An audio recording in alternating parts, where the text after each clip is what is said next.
Okay, I'm now going to demonstrate range of motion of one shoulder.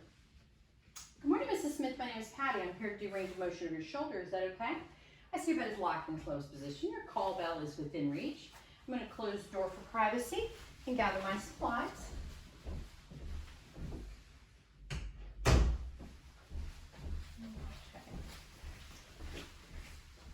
So for this exercise, I'm going to take your arm and raise it up over your head towards your ear, and we're going to bring it back down to the bed. We're going to do this 3 times.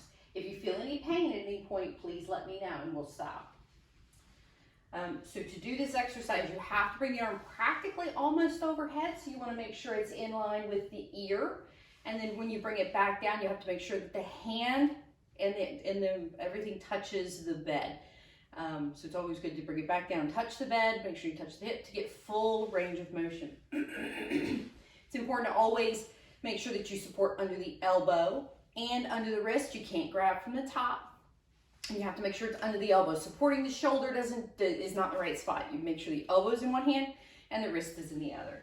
So the elbow of my sleeve, my hand is under that. I'm going to support the wrist, even though there's no gloved hand here. I'm going to support the wrist. I'm going to take her arm up over her shoulder, up over her head. So 1, back to the bed, 2, almost to the ear, back to the bed, and 3, and back to the bed. So did you feel any pain during that? Excellent. Now I'm going to take your arm out away from you and bring it back to your side. We're going to do that 3 times. For the second exercise, you have to make sure the arm gets to 90 degrees. It is very important. If you don't get to 90 degrees, you don't get credit for that full range of motion. So if there's furniture in the way, move it out of the way.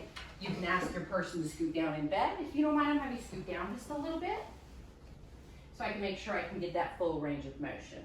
Again, supporting under the elbow and under the wrist.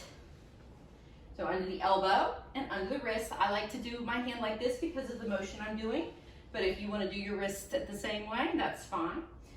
So I'm going to demonstrate. We're going to take it out to the side, get it to 90 degrees, back to the hip, back to the bed. 2, back to the hip, back to the bed.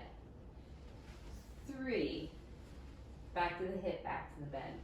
If doing your range of motion like this works for you, that's perfectly fine. Just make sure the arm does come out 90 degrees from the body.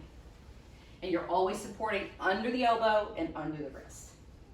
All right, Mrs. Smith, we've done your range of motion of your shoulder. How's that feel? See your bed is still locked in lowest position. Your call bell is still within reach. I'm going to wash my hands, and my task is complete.